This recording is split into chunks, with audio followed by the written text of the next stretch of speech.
Dans un monde où les relations internationales sont souvent marquées par des compromis et des sanctions, le président rwandais, Paul Kagame, a récemment fait une déclaration qui a secoué la toile. En rejetant ouvertement les sanctions imposées par la communauté internationale, il a affirmé, avec une arrogance assumée, que ces puissances pouvaient aller en enfer. Cette prise de position soulève des questions cruciales sur les dynamiques de pouvoir en Afrique centrale et sur l'avenir des relations entre le Rwanda et la République démocratique du Congo, RDC.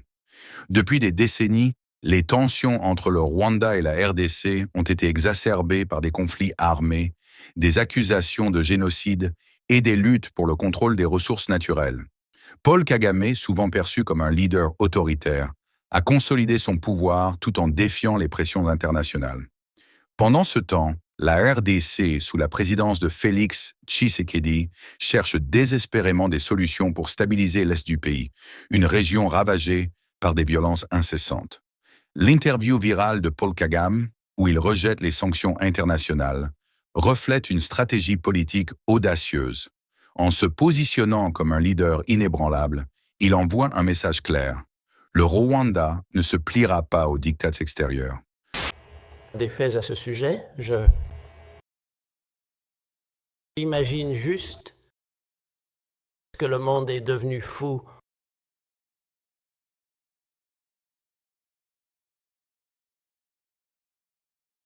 Mais au milieu de tout cela, nous devons vivre. Nous devons vivre nos vies. Nous devons nous battre pour cela. Nous devons vivre comme nous le voulons. Et je dis à n'importe qui, en face d'aller au diable.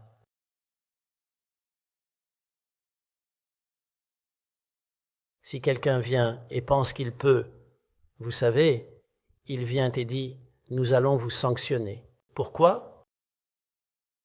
Allez au diable. Allez juste au diable.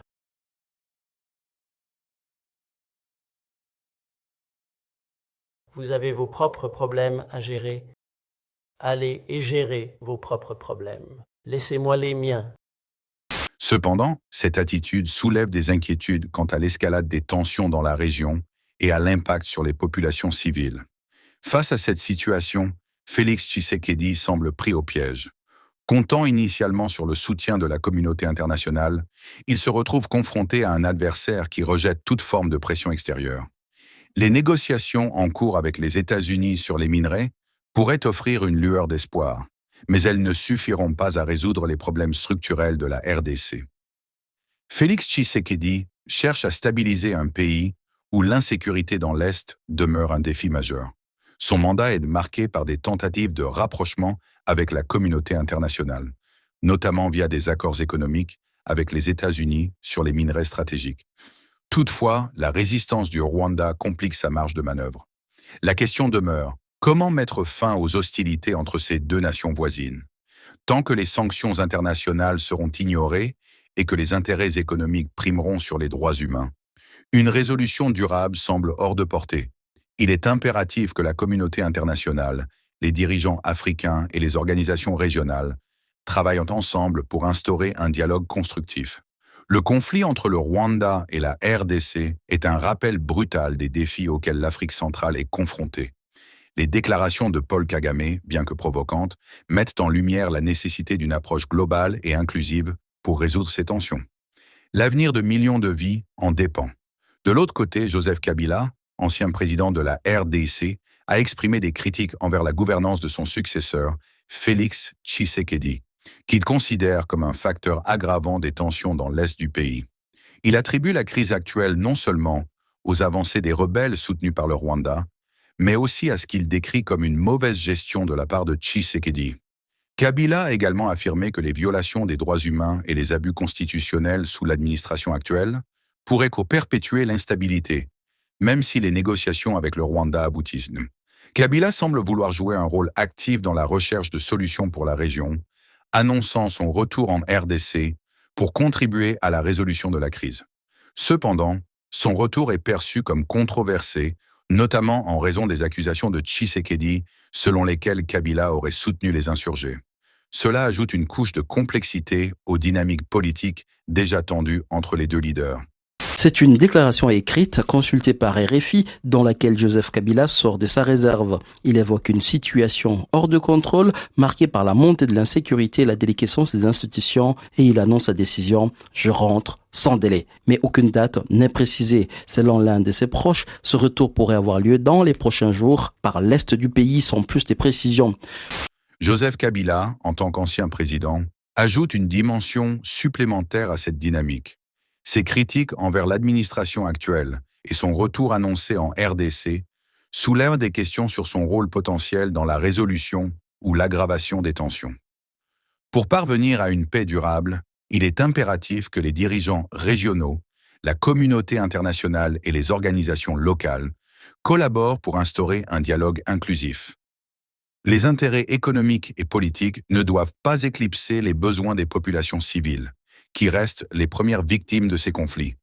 Cette crise est un rappel poignant des défis auxquels l'Afrique centrale est confrontée, mais elle offre également une opportunité de repenser les approches traditionnelles et de construire un avenir basé sur la coopération et la stabilité. La signature d'un accord entre les États-Unis et la République démocratique du Congo, RDC, concernant l'exploitation des minéraux, pourrait avoir des implications profondes sur le plan économique, politique et sécuritaire. Cet accord, qui vise à fournir aux États-Unis un accès direct à des minerais essentiels tels que le cobalt, le cuivre et le lithium, pourrait renforcer la position de la RDC dans le commerce mondial des ressources naturelles. En contrepartie, la RDC sollicite une aide militaire pour former et équiper ses forces armées, ce qui pourrait améliorer sa capacité à sécuriser ses territoires contre les groupes rebelles. Cependant, la situation dans l'est de la RDC reste complexe. Le Rwanda, accusé de soutenir le groupe rebelle M23, pourrait percevoir cet accord comme une menace à ses intérêts régionaux. Si l'aide militaire américaine permet à la RDC de renforcer ses capacités de défense, cela pourrait dissuader le Rwanda de poursuivre ses incursions. Toutefois, les tensions historiques entre les deux pays, exacerbées par des enjeux géopolitiques et économiques, pourraient la persister. Bien que cet accord puisse offrir des opportunités pour stabiliser la région et renforcer l'économie de la RDC, il ne garantit pas la fin des conflits avec le Rwanda. La résolution des tensions nécessitera des efforts diplomatiques soutenus et une coopération internationale pour promouvoir la paix dans la région des Grands Lacs. Je pense que le Rwanda a une préoccupation légitime concernant le FDLR et la menace terroriste à leurs frontières également. Ils ont une industrie touristique qu'ils doivent protéger, qui se trouve dans la partie nord-ouest de leur pays, vraiment juste à la frontière avec des centres de population là-bas. Si des mortiers et des roquettes commencent à tomber là-bas, il n'y a plus de tourisme là-bas.